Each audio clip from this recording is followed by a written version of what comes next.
શું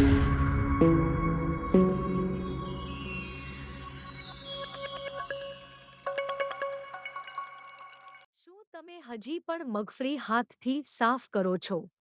શું તમારી મગફળીમાં માટી અને તેના ઢેફા વધુ આવે છે?